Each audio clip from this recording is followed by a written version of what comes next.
Hey everyone. Well, I'm a little bummed that I modified today's workout of 21, 15, 9 pull-ups and box jumps into Fran because Friday's workout is every 5 minutes for 20 minutes. Okay, so you have 4 rounds where each round is a 5-minute cap.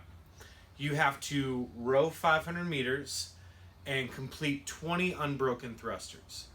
Okay, so here are the rules. You can you can cruise on the row as much as you need, or like hit the row really hard, get done in under 2 minutes, and then rest for a minute, and at the 3 minute mark, hit your 20 unbroken thrusters. Whatever you'd like to do there, but your 20th thruster has to be completed by the 4 minute and 30 second mark.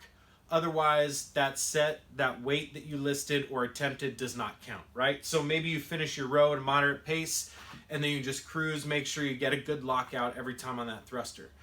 But, I mean, ideally you get done around the 4 minute mark on each attempt so that you have, if you do that 20 reps unbroken, right? Like your first round should be the empty barbell because you know you're doing 4 rounds regardless, right?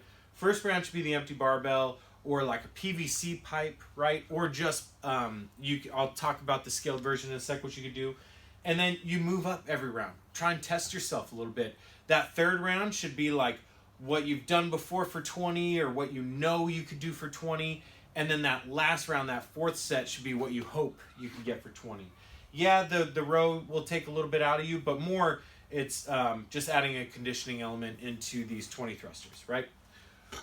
Excuse me, level one, or we aren't really doing level one, level two anymore. It's RX or scaled. Level one, my intent behind the row was that it would take an average of like 2 minutes. Okay, so I started there with the scaling, and so I said level one again. It's a 5-year habit. It'll take a while to get out of.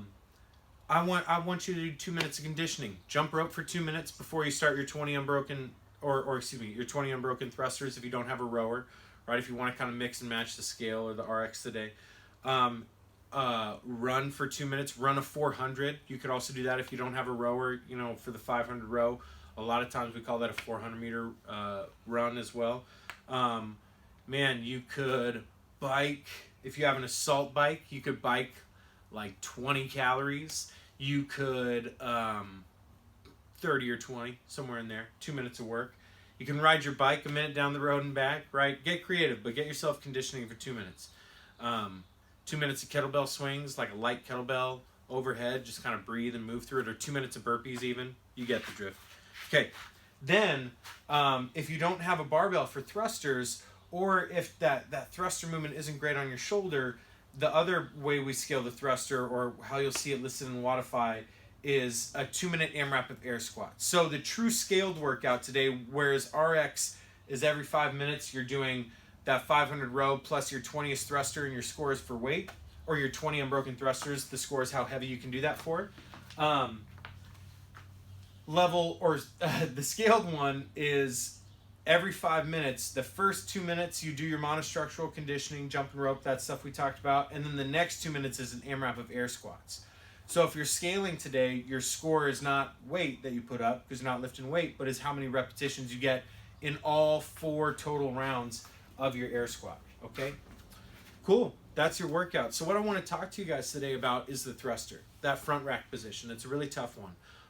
A lot of us, if we're not working with barbells at home, then we actually are in this advantaged position of getting some really quality reps in by hopefully doing our grocery bags full of books, or library books, like I mentioned, or cookbooks. You can put in those like cloth grocery bags. Or if you have dumbbells at home, if you have a kettlebell at home, make this 10 thrusters holding the weight in one arm and 10 thrusters holding the weight in the other. Or if it's a really heavy kettlebell, you can do a goblet squat, right? Where as you go down and then come out of that goblet squat, just reached up to the range of motion that feels good. It might feel a little funky with that kettlebell in your face.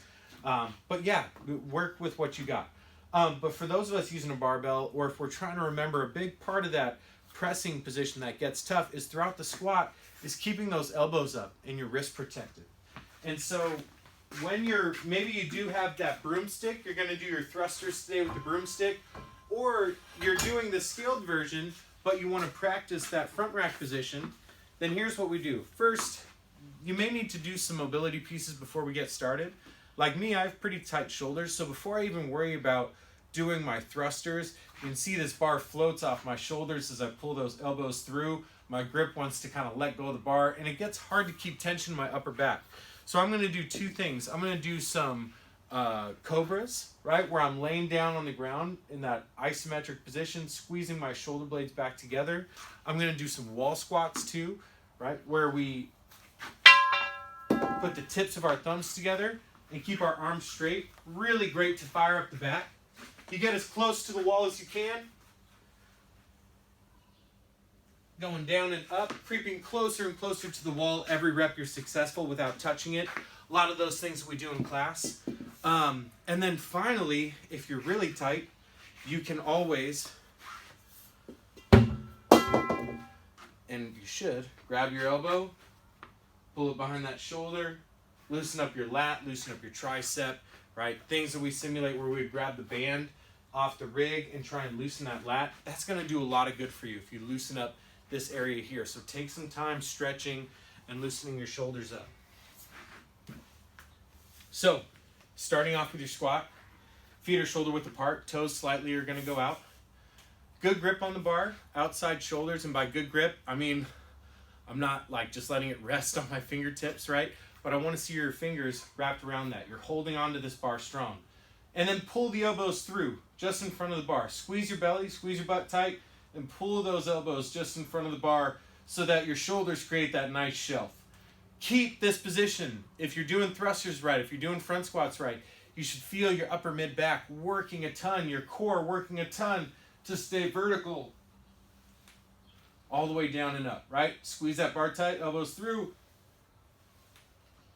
And then we're looking for the same things, you know, in our squat, your heels should stay down throughout. If as you squat, we start to come forward, those heels come up, maybe our elbows drop a little and that bar gets in front of the body, then I want you to squat to that position where you keep elbows in front of the bar, heels down, all those things good as you work on your thrusters. And maybe do that for your warm-up and scale today. Just work on doing air squats and getting a little bit lower in that position. You can hold on to your bar as you're doing your air squat today, right? And just make it a front squat, your PVC, I mean, or your broomstick. Or, gosh, I really like holding a kettlebell at my chest or like a book at your chest, right? Something that just gives you a little bit of muscle activation in your upper back to stay nice and upright. Sometimes in class, we'll give you a 10-pound plate where you reach out in front, and that gives us a little bit better counterbalance to really stay vertical. That's a big part. If your chest is dropping in the thruster, then your shoulders, your wrists, your elbows are really going to pay in the effect of holding on to that weight. So work to keep your chest up.